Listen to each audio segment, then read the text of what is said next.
स्वप्न कोवळ्या जीवांना अक्षरांचा स्पर्श दिला. उजेडाचे दान देण्या झोपडीत सूर्य आला. कर्मवीर भाऊराव पाटील.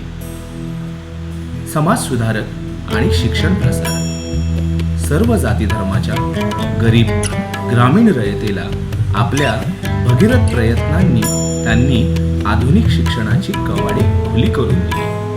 म्हणूनच विद्वान आणि बहुजन समाज आदराने आणि प्रेमाने त्यांना कर्मवीर म्हणू लागला.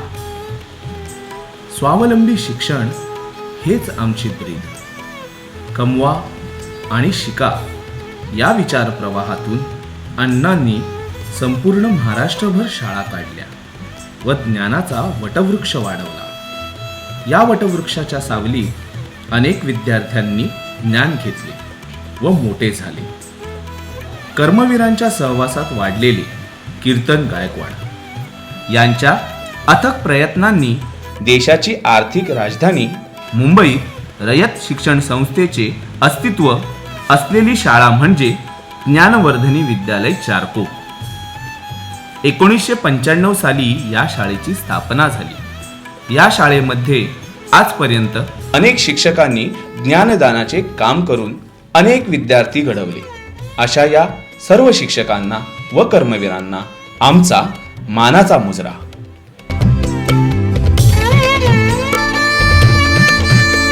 मला पुन्हा एकदा तरी शाळेत जायचंय. कितीही जड असू दे, जबाबदारीच्या ओझ्यापेक्षा दप्तराचं ओझं पाठीवर वागवायचंय. कितीही उकडत असू दे, पण त्या AC ऑफिसपेक्षा पंखे नसलेल्या वर्गात खिडक्या उघडून बसायचंय. आणि म्हणूनच मला पुन्हा एकदा तरी शाळेत जायचंय. याच ओढीने एकत्र आलेली आणि एकत्र होऊन एकाच विचार प्रवाहातून शाळा व रयत शिक्षण संस्थेसाठी काहीतरी करावं यासाठी स्थापन केलेली माझी विद्यार्थी संघटना आणि तिचाच आजचा हा मेळावा. ऋणानुबंध एक भेट आठवणीतली. या संघटनेने आजवर शाळेतील विद्यार्थ्यांसाठी अनेक उपक्रम हाती घेतले आणि शिक्षक व मुख्याध्यापक यांच्या मदतीने यशस्वीपणे पार पाडले. अशा या मेळाव्यात उपस्थित आजी माजी विद्यार्थी, शिक्षक आणि मान्यवरांचं हार्दिक स्वागत.